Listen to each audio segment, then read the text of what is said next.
Stress is God's way of training you. It's preparation. But what most people do is, see, once you get stressed, you don't want that no more. So now you give up, you through. Nobody likes stress because some people just let themselves go. But you got to, in order to develop and to change and to grow, stress is necessary. So you got to be willing to go get it every day. There's a story my father told me all the time. Now, I've heard it several different ways. He said, son, he said, every morning on the plains of the eastern Serengeti Desert, there arises a gazelle that realizes that he must run faster than the fastest lion, or he will be eaten and he will die that day.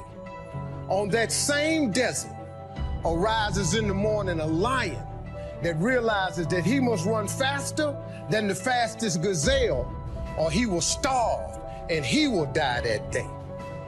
He say, son, the moral of the story is, no matter who you is, when you wake up in the morning, you needs to be running. Greatness, it's just something we made up. Somehow we've come to believe that greatness is a gift, reserved for a chosen few, for prodigies, for superstars, and the rest of us can only stand by watching. You can forget that. Greatness is not some rare DNA strand. It's not some precious thing. Greatness is no more unique to us than breathing. We're all capable of it. All of us. Always believe leaving no stone unturned. That's what makes you a champion. Sometimes the first year you say, well, you know, I'm so healthy now, what difference is it going to make? You got to be smarter than that. Just because disaster doesn't fall on us at the end of the first day doesn't mean disaster isn't coming. You got to be so smart that you look down the road and say, will the errors in my present judgment of philosophy, what's that going to cost me in 1 year, 6 years, 1 month, 6 months? I'm telling you, the money cost and the health cost and the success cost is too gigantic if you look down the road a little ways and say, are there errors in my current judgment like an apple versus a Hershey bar? Is that just a good illustration of some of the rest of my errors in judgment? If it is, that's where I found myself at age 25. I started working when I was 19. I met my teacher who helped turn my life around when I was 25. That's 6 years. At the end of the first 6 years of my economic life, I've got pennies in my pocket. I've got nothing in the bank. The creditors are calling saying, hey, you told us the check was in the mail. I'm embarrassed. I'm behind on my promises. I live in America. I'm 25-year-old American male. I got a nice family, every reason to do well. And I'm messed up. Now, what's messed up?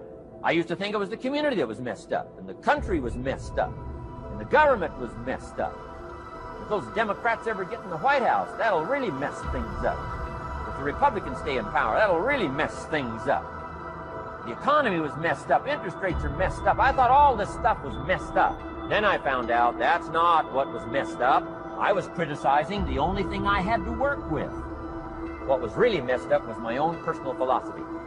My own errors in judgment in my own personal philosophy brought me in 6 years to pennies in my pocket, nothing in the bank, and trying to explain why I wasn't doing well living in America, 25-year-old American male, got a family, every reason to do well. Now, once I understood this, here's the formula for failure: errors in judgment, being lax about developing your own personal philosophy. I'm telling you, it's called accumulated disaster. It doesn't matter whether it's your health or your bank account. Guy's got an empty bank account, probably has high cholesterol. Why? Over the last 6 years, he never paid attention to either one. And it doesn't matter whether it's a dollar, or whether it's your money, or whether it's your cholesterol count. All you got to do is commit the errors, and just because disaster doesn't fall on you at the end of the first day that you don't eat an apple. You say, well, I didn't eat an apple today, and tonight I'm not ill. Well, you got to be brighter than that. Someday you got to leave first grade. See, I'm a seed. I really am. But a seed has to be planted. A seed got to have dirt put on top of it. If you take a seed and throw it on the concrete and walk off, the sun just burn it up. But guess what? Logically, in my mind, it doesn't make sense that to grow something, you should dig a hole, put it down in there, and cover it with dirt. Logically, that don't make no sense to me. But oh, though. See, dirt is necessary for growth and development. Dirt builds character. Dirt gives you the push-through factor. Dirt makes you come with it when you don't feel like coming with it no more.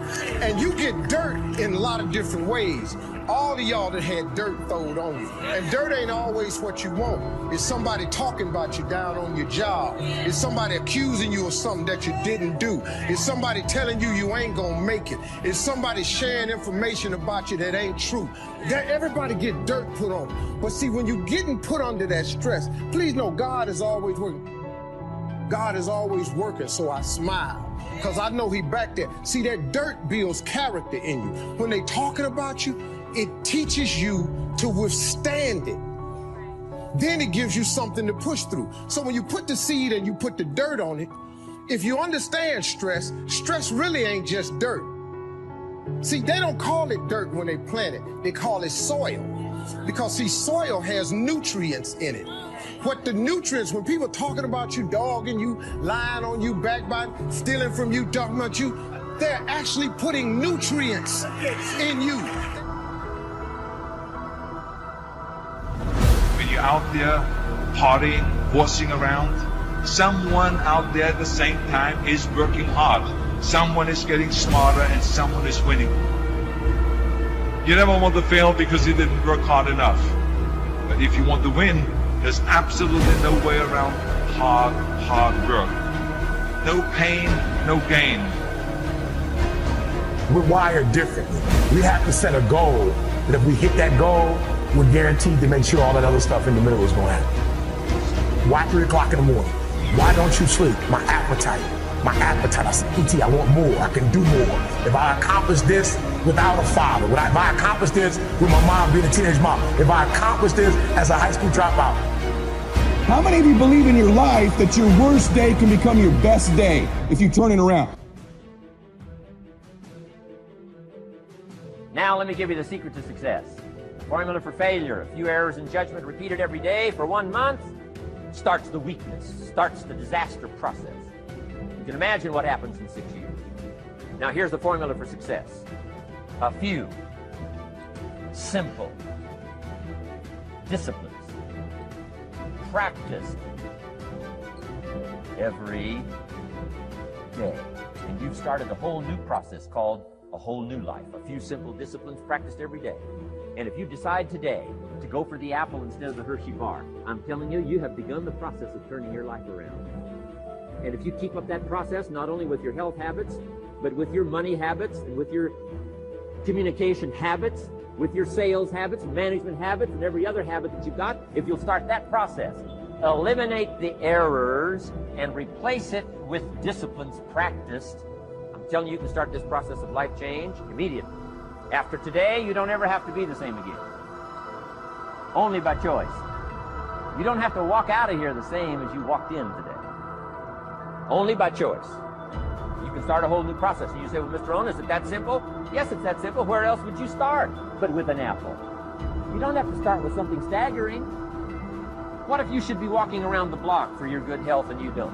What'll that do in 6 years? I'm telling you, the word is disaster. You could and you should and you don't. Here's an even stronger word. You won't. I mean, don't might mean you're careless. Won't probably means you're stubborn. And either one's called disaster. Could, should, don't. I'm telling you, that's why at the end of 6 years, I found myself with pennies in my pocket, nothing in the bank, creditors calling. Could, should, won't. Could, should, don't is called disaster. Now, how do you change all that?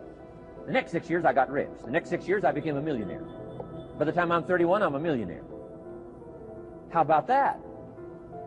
You say, well, Mr. Rohn, what happened? Well, strangely enough, during that second 6 years of my economic life, the government was about the same.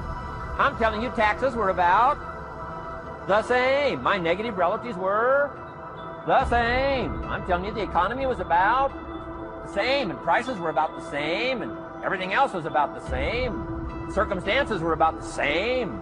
Then how come I got rich? How come I totally changed my life? I was not the same. Everything you see above ground that blossoms and plants and grows and that's beautiful, it was underground one time.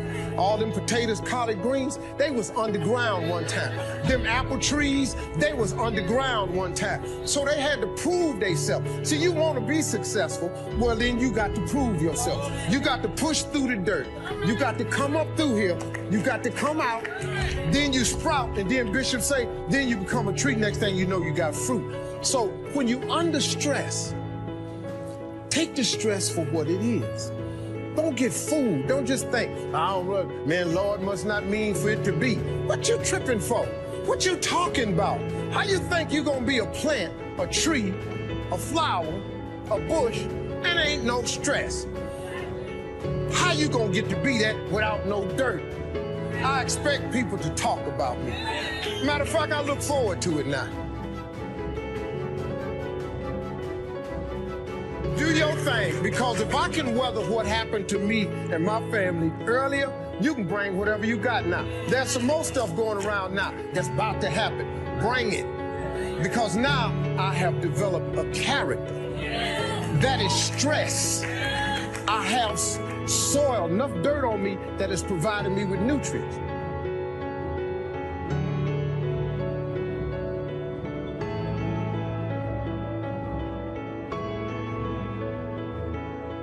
Do you realize that every day you thought you wasn't gonna make it? Do you remember them days where you thought it was absolutely unbearable and you thought you wasn't gonna endure that one? Do you know that your survival rate for every last one of them bad days is 100%? If I can accomplish these things from this start, now that I'm at this place, knowing what I know now, what can I count? And I want you to think about that. I want you to think about more than just what you're going to do financially, more than what you're going to do in this industry in the next 3 years, right? More than that, what's your appetite? What are you going to do that will ensure that when the alarm clock goes off, that you're already up 10, 20 minutes before your alarm clock goes off? Why? You gotta grind. You gotta go through setbacks and disappointments. You gotta go through it. I'm talking about grit. I'm talking about endurance. Just having more stamina than they got. In order to get to the next level, you gotta sacrifice. You gotta take risks. You gotta be willing to do by faith whatever you're asked to do. Listen to me, there are no shortcuts to success. There are no discounts to success. It's always sweat. It's always blood. It's always tears. You always have to give all to be the best. All you got to do is start changing the way you think. It's as simple as, it's not a magic trick. You can protect yourself from negativity. And that's what stops most people, negative thoughts. You can coat your mind from negativity. It's a real simple exercise to do. I do it every morning before I walk out the door. So I walk out as a positive person. You know, I get tired sometimes. That's different from being negative, because I get mentally drained from my job at times. But to coat your mind from negativity, the way you can put a coating around your mind is with one simple thing: gratitude. Gratitude erases negativity. I'm gonna show you how this works. If you wake up in the morning and you start having negative thoughts, man, this ain't my day. I woke up on the wrong side of the bed. I'm tripping, I just don't feel myself. Every time you feel, in the middle of the day, if you feel yourself doing that, stop, just stop for a second. And start going over in your mind everything you have to be grateful for. Not everything you want, everything you already have, because what you have is substantial. You just haven't gone over the list and taken inventory in a long time. But the fact that you can walk, that's a blessing. The fact that you woke up, that's another blessing. The fact that you can see, think, reason, that's another blessing. The fact that you can go somewhere and get yourself something to eat, that's another blessing. The fact that you can go and turn the key and call someplace home, that's another blessing. The ability to dream is a blessing. The fact that you have an opportunity to get it right is another blessing. The fact that you're beautiful, that's another blessing. The fact that you have any measure of health, that's another blessing. And I'm just talking to you, I don't even know you. I could give you 50 things you ought to be grateful for right now. I don't even know you. Start coating your mind with gratitude. It'll change everything for you. When there's no safety net, people perform better in sports and everything else if you don't have a plan B. So we have to pay more attention to the negative, because the negative can stop people who are trying to make a difficult life decision. And maybe we don't need 10,000 hours of practicing courage, but we could become cognizant of how we let fear manifest itself in our daily lives and instead counteract that so we could get past our fears and do the things that we're meant to do and be the people we're meant to be. See, if you know what your life work is, I encourage you to start working on it. If you can't do it all at one time, do just a little bit of it. A lot of people are looking at this the wrong way. There is a blessing in everything. Behind every moment of adversity in your life, there is a blessing and a lesson. You can be afraid of success. You can be afraid of failure. You can be afraid of looking ridiculous. You can be afraid of change, either positive or negative change. The only way to deal with fear that I found in my life is a couple ways. One of those ways is to turn it on itself. If you're not going to get rid of fear, then use fear. Use fear or it uses you. It's that simple. And there was something that had been on my heart and something that I had been thinking about but had long let fear get in the way of. And in doing so, I realized that I had come into a whole new world. I had come up with my plan for how I was going to change the world. About the things that you do that you shouldn't do, that you know you shouldn't do beyond a shadow of a doubt, right? There's some things like that. That's bad habits and poor aim and all of the resentment and hatred and aggression and unresolved conflicts and all those things that are dementing you and warping you, and then think, okay, those things get the upper hand, man. They get the upper hand and they take you the worst possible place you could go. You don't magnify the degree to which the pain ought to be affecting you. And so really what he means in that is, listen, you're going to get out of your life what you'll accept. And that's really difficult for people, I think, to understand is, look, what you think you're worth and what you're going to tolerate is absolutely what you're going to bring into your life and what the outward part of your life is going to look like.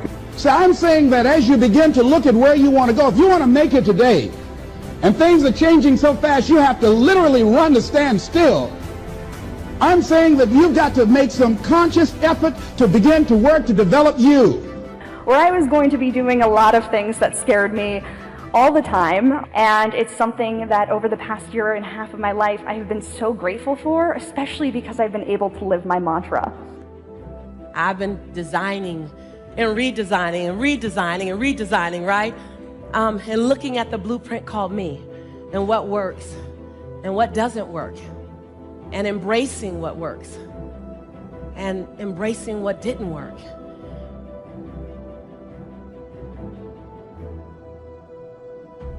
Somebody says, well, what did you go to work on to do all that? I started with my philosophy. I started amending my errors by doing some better thinking, changing my mind, coming up with ideas that I didn't have before I met my teacher. And once that whole process started for me, I'm telling you, I changed my whole life. Within a 6-year period, I was never the same. And I've kept up that process all these years. One of the reasons why I'm here is to continue my craft. I don't want the day to come someday somebody says, you should have heard Jim Rohn 10 years ago when he was really terrific. Guess what I want people to say? I heard him 10 years ago, but you should hear him now. I'm telling you the man works on his craft. I'm telling you the man's done some extra reading. I'm telling you the man doesn't miss a trick. I'm telling you he's worked hard on himself. That's why he's able to deliver like he does. Same thing can happen for you as a teenager. It can happen to you as a mother, as a father, as a business person, as a salesperson, running a business. Doesn't matter. Management, wherever you find yourself. This is the process called personal change. And what I say to start with is start with your own philosophy.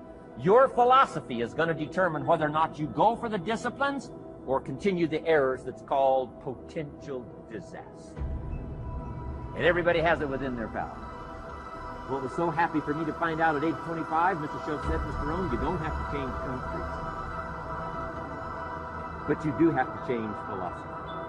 And if you'll change philosophy, not country, you can turn around your income, you can turn around your bank account, you can turn around your skills, you can become capable, powerful, sophisticated, healthy, influential, all the other equities that you could possibly want out of your life, using the only stuff there is and not trying to change any of this stuff. Appreciate all of this stuff with all of its ups and downs, with all of its mystery of why it works and sometimes it doesn't work. Don't challenge this. You don't have to ask for another planet. You don't have to ask for another country. Just ask for another book. Ask for another seminar. Ask for another idea. And you can start this whole process of personal life change.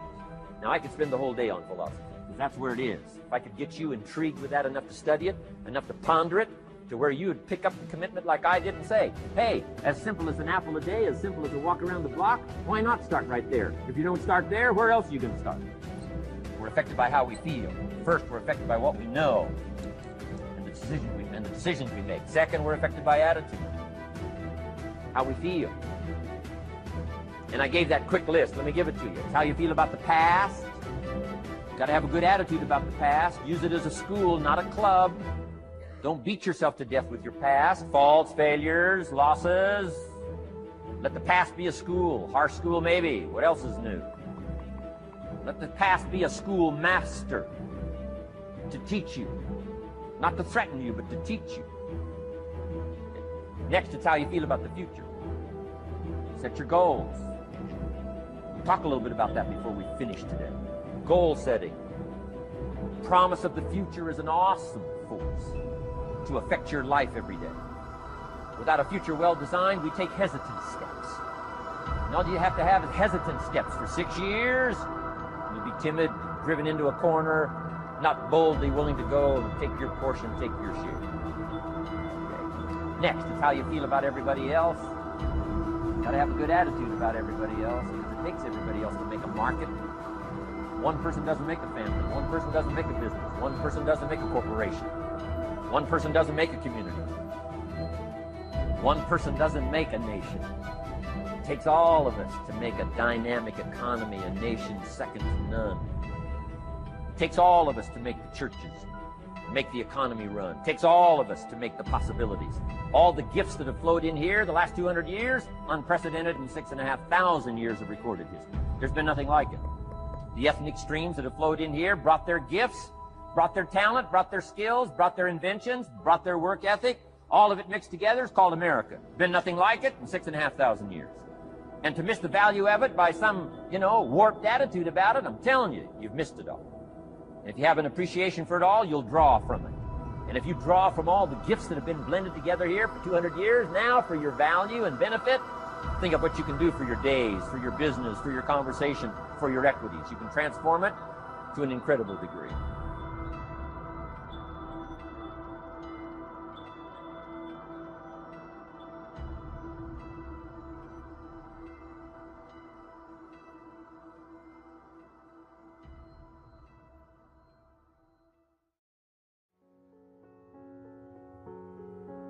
Sometimes you can be blessed and be unhappy, because even though things are going right, they're not going according to what you had believed and expected, and you know that something is missing out of your life. What do you do when something is missing out of your life and the things that replaced it do not compensate for what you lost?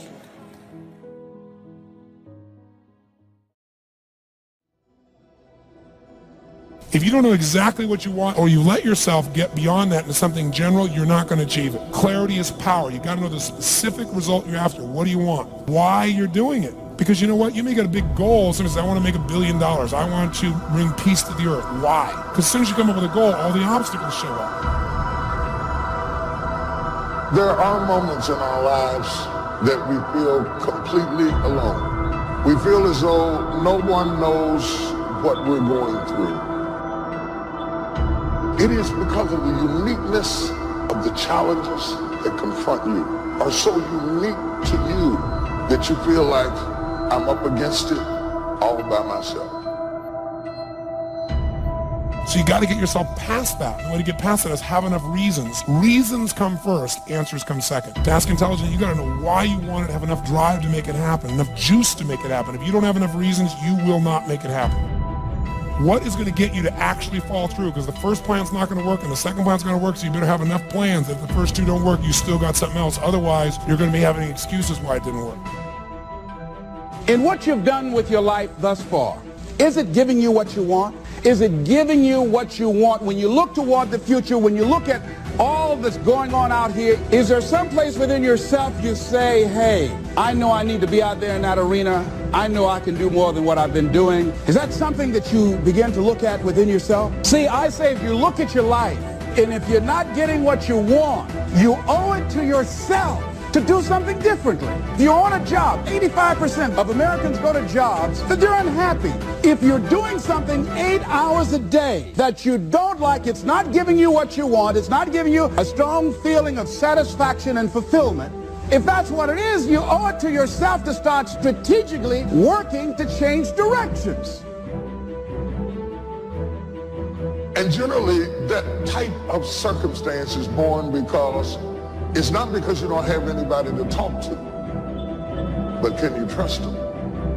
Eventually, even the most disciplined amongst us, the corners of your mouth will droop down. Your smile will turn into a frown. Eventually, even if you have to wait till everybody's gone to sleep, a tear will run across the bridge of your nose because you're dealing with stuff that is so deep and so complicated that you feel like you're in it by yourself. But you are not alone in the battle. You're not alone in the struggle. That God has a strategy. And when it's all over, you're going to see that even though you couldn't see him, he was there all the time.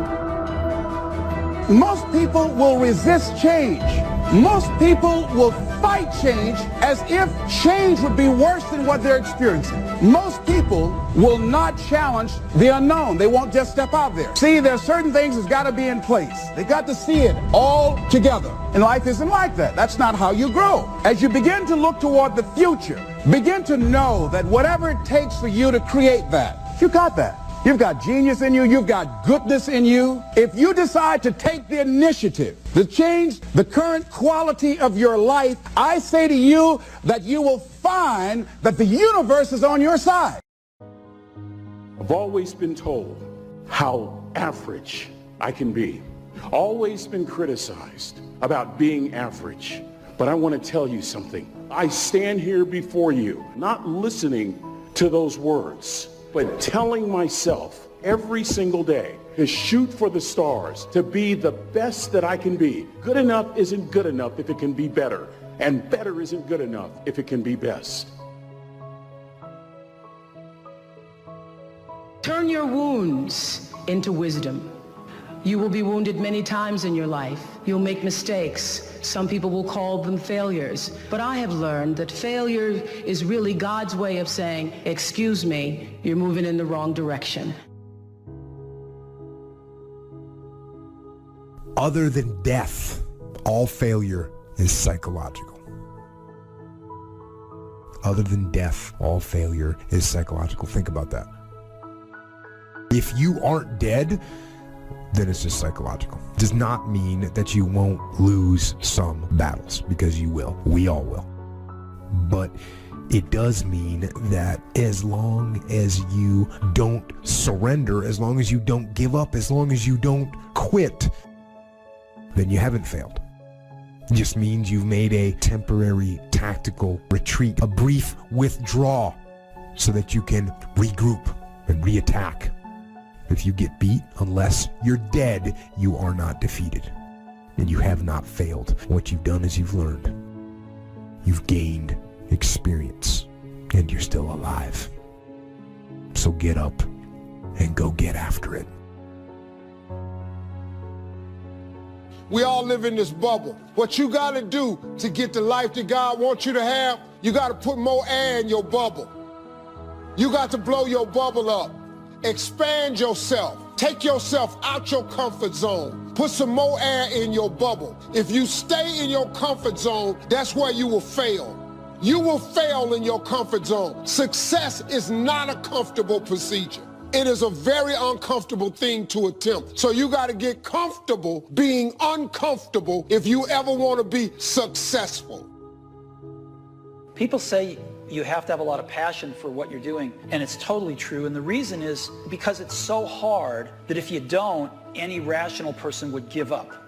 It's really hard, and you have to do it over a sustained period of time. So if you don't love it, if you're not having fun doing it, and you don't really love it, you're going to give up. And that's what happens to most people, actually. If you really look at the ones that ended up, being successful, unquote, in the eyes of society, and the ones that didn't, oftentimes it's the ones that are successful loved what they did so they could persevere, when it got really tough. And the ones that didn't love it quit. So it's a lot of hard work, and it's a lot of worrying constantly. If you don't love it, you're going to fail. So you got to love it, you got to have passion. If you think ordinary's cool, ain't no problem. It's some really wonderful ordinary people. But if you are sitting in this room and you have extraordinary aspirations, then you're going to have to do extra. You put extra on top of ordinary and you come up with extraordinary. It's no other way.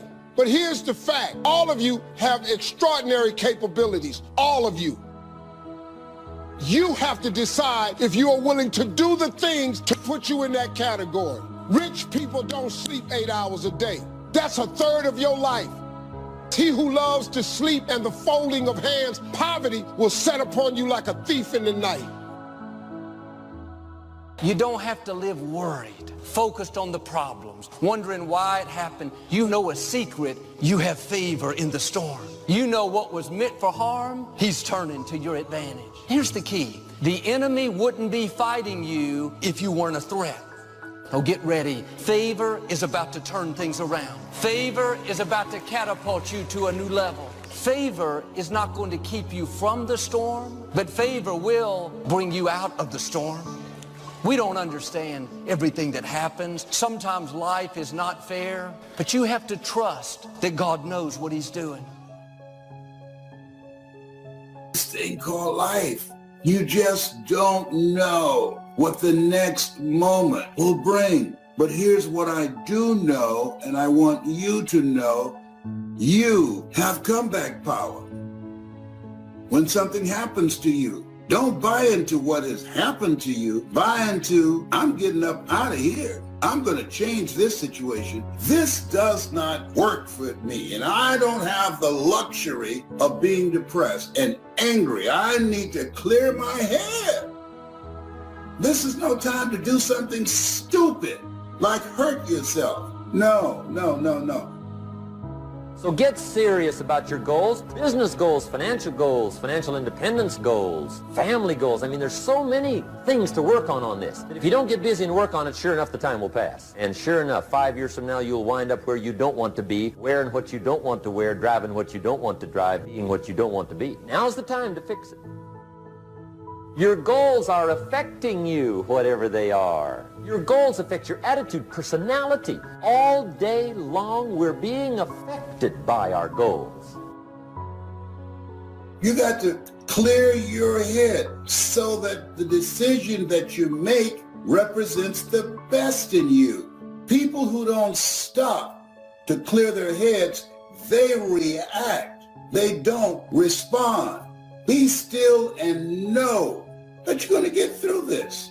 You're going to get through this. And you don't want to be radical. You don't want to be erratic. Just be still and know, I'm going to get through this. You got to assure yourself. You have to encourage yourself. You have to clear your mind.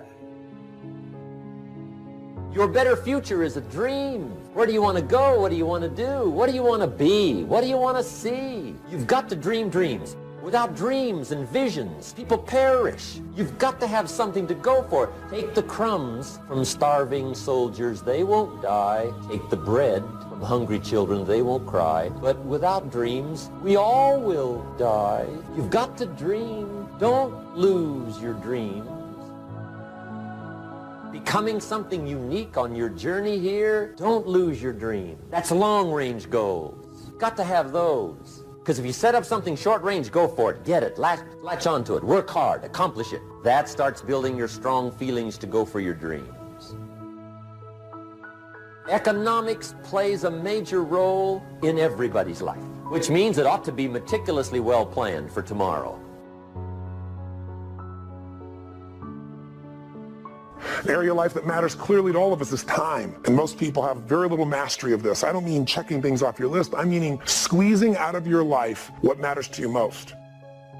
Your career, where is it now? Where are you financially compared to where you want to be? And especially with some of the changes that have happened in economies around the world. And then finally, where are you in your level of sense of meaning, of contribution, and your sense of celebration in life? These are the areas that really matter most. Sit down and define what this looks like for you today. And invariably what we find out is almost everybody has some gaps. Gaps between where you are and where you want to be. And even if you've done incredibly well, I mean, I deal with some of the most successful people in the world, they're usually still happy in their life because they're hungry. They haven't lost that drive that says, look, what makes me feel alive is to know I'm growing. If my life's going to get better, I got to get better. I can't just hope it. And if my life is going to be rich emotionally, it's got to be expanding. And they know that. If you work your tail off at work to take care of your family and be the best at what you can do, your career's going really well. Isn't that the nature of human beings? To me, successful is getting to the point where you are absolutely comfortable with yourself. It does not matter how many things you have acquired. The ability to learn to say no and not to feel guilty about it, to me, is about the greatest success I have achieved. The fact that I have, in the public side, done whatever, it's all a part of a process for growing for me. But to me, to have the kind of internal strength and internal courage it takes to say, no, I will not let you treat me this way, is what success is all about. I will not be treated this way. I demand only the best for myself. We tend to focus on things we feel confident in, we know what to do in, and the other stuff we kind of hope it all comes together and try not to think about it too much, but it all affects us. You got to start with what it is you really, truly want now. You got to start with that end in mind. And then once you understand there is a gap between where you are and where you want to be, here's all we do. We believe that the most powerful way to change anything is total immersion.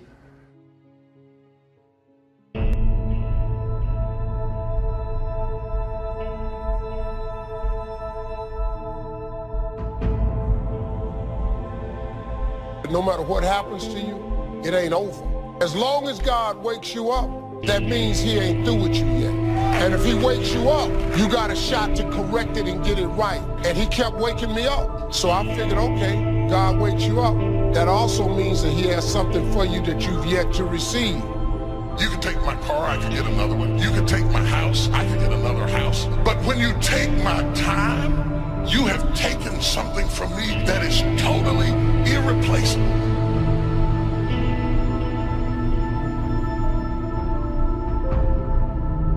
Even if you are 40 or 50 or 60 or 70, doesn't matter. You're in the game now, and that's what counts. And all those quote-unquote wasted years, they weren't wasted because you learned. Learned about what it's like to be weak, and the knowledge that you learned about those things is fuel to make sure that it never happens again. Because you know what is out there, and you know how bad it can get. I say you embrace what you learned from the weak days. Let them make you even stronger. And you use your own personal transformation that you've made in life. Use that to help other people transform and get on the path as well. If you know what it is to have the kind of pain that feels as if you cannot be comforted, if you know what it is to be at the end of your rope and feel like your life is over and you've got questions that cannot be answered and you're confused and you're uncertain, you need to learn this verse. They that sow in tears shall reap in joy. I will never forget there's been many opportunities in my life that I have grappled with grief and pain. It's so unbearable and so overwhelming that I thought that I would never smile again. I've seen days that were so dark for me that I thought there could not possibly be a silver lining in the clouds that hung over my head. I've seen days and weeks and months that drugged me so low that I gave up all hope of getting up again. But in the midst of all of that despair and that trouble and that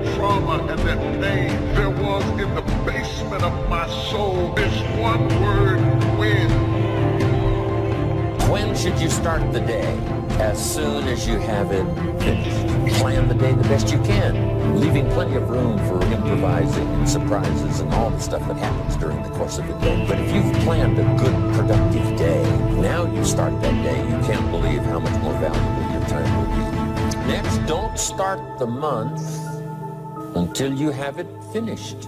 The places to go and the people to see and the productivity and the sales and the customers and the development and all the rest of what you want to accomplish during the course of 30 days. And then here's the big one. This is really challenging. Don't start the year until you have to the best of your ability. It can't be finished like minute by minute. But in terms of the sweep of what you want to accomplish, make sure that that's set and ready to go. And it might get all upset. It might get torn up and you do a new one. You make so much progress the first 90 days that now you've multiplied it all by 2, by 3. Because that happened to me. I thought, wow, this is going to be a great year. By the time I'd finished the 3rd month, I'm rolling. So many things are happening. I revised my whole year's plan. Don't let anything overly bug you. Because remember now, you don't have to do anything. Someone says, well, I got to get a handle on my time. The answer is no, you don't. If you want to let it all go, you can let it all go. Somebody says, you ought, you ought, you ought. Jot this down. Ignore all the you oughts or you should. Take charge of your life. Take charge of your time. Take charge of your resources, which we're going to talk about next. Take charge of your health. You're the one that's responsible for it. It's not a requirement of society that you not have a heart attack and take care of your family, but you must make it a requirement of yourself. You will be okay. There's nothing has been wasted. Like I say, successful people don't make the right decisions, they make their decisions right. And you have an opportunity right now to make things right inside and out. When you say you're depressed, you've got to understand that depression is the opposite of expression. So what you're literally doing is stuffing down and depressing something that wants to come up and rise out. I wouldn't be surprised if you had like jaw, ear, or neck pain having to do with expressing yourself, speaking your truth. So yeah, you're depressing yourself. Stop it. Speak up, speak your truth. Now, right, once you get that off your chest, now it's time to turn the flashlight in and discover what your truth is. We are living in a generation of the dumbing down of ideas because we have traded effectiveness for busyness. We are so busy and we think because we're busy, we're effective. But I want you to challenge your schedule for a minute and ask yourself, are you really being effective? Or is your life cluttered with all kinds of stuff that demands you and drains you and stops you from being your highest and best self? And are you substituting busyness and all the chaos that goes along with busyness from being effective? It's easy to get faked out by being busy. Guy comes home at night all exhausted, falls in the chair and says, oh, I've been going. Here's the big question. Doing what? It's not the going. Some people are going, and they're doing figure eights. So don't mistake movement for achievement. There's a lot of things you could take from me and I could make it. You could take my suit, I got another one. You could take my car, I could get another one. You could take my house, I could get another house. But when you take my time, you have taken something from me that is totally irreplaceable. We do everything except the most important thing is to value our time. It takes time to be creative. You were meant to be creative. You have creativity. If you had time, you would be creative. Better have a valued goal, because otherwise you can't get any positive motivation working out. And so the more valuable the goal, in principle, the more the microprocesses associated with that goal start to take on a positive charge. Well, you get up in the morning and you're excited about the day. You're ready to go. What you do is you specify your long-term ideal. You do that in some sense as a unique individual. You want to specify goals that make you say, if that could happen as a consequence of my efforts, it would clearly be worthwhile. The question always is, why do something? Because doing nothing is easy. You just sit there and you don't do anything. That's real easy. And then the next question might be, well, where should you look for worthwhile things? And one would be, well, you could consult your own temperament. So you do a structural analysis of the subcomponents of human existence. And you need a family, you need friends. Like, you don't need to have all these things, but you better have most of them. Family, friends, career, educational goals, attention to your mental and physical health, etc. You know, that's what life is about. And if you don't have any of those things, well, then all you've got left is misery and suffering. So that's a bad deal for you. Don't mistake courtesy for consent. If somebody's pleasant and they nod, you say, oh, they're going to buy.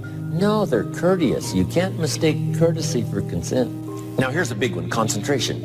I had to learn this. All those years ago, I'm in the shower trying to compose a letter. Found it turns out to be a strange letter. So here's what I learned to do. Save the work till you get to the office. Save the work till you get to the work. Don't try to get to the office on the way to work. On the way to work, enjoy the way. In the shower, enjoy the shower. Then go to work when you get to work. Concentration. Learn to say no. I'm telling you, in such a social society we have now, it's so easy to try to be a nice person, saying yes, yes, yes to everything. Find yourself overloaded. Now you got to call and make the, well, gosh, you know, all the time it takes to back out of something that you said yes to too quickly. Here's what might be better. I don't think so, but if that changes, I'll call you. Little things you can use not to overcommit yourself. But once you set up that goal structure, let's say, and that's really who it is that you're trying to be, you aim at that. And then you use everything you learn as a means of building that person that you want to be. And I really mean want to be. I don't mean should be, even those things are going to overlap. That's fine, except you'll fail all the time then. You just won't know it until you've failed so badly that you're done. And that can easily happen by the time you're 40. I would recommend that you don't let that happen. Okay, so once you get your goal structure set up, you think, okay, if I could have this life, looks like that might be worth living. Anxiety-provoking and threatening, and there's going to be some suffering and loss involved and all of that. The goal is to have a vision for your life such that, all things considered, that justifies your effort. Then you turn down to the micro routines. It's like, okay, well, this is what I'm aiming for. How does that instantiate itself day to day, week to week, month to month? And that's where something like a schedule can be unbelievably useful. It's like, make a damn schedule and stick to it. It's not a bloody prison. Set the damn schedule up so that you have the day you want. That's the trick. It's like, okay, I've got tomorrow. If I was going to set it up so it was the best possible day I could have, what would it look like?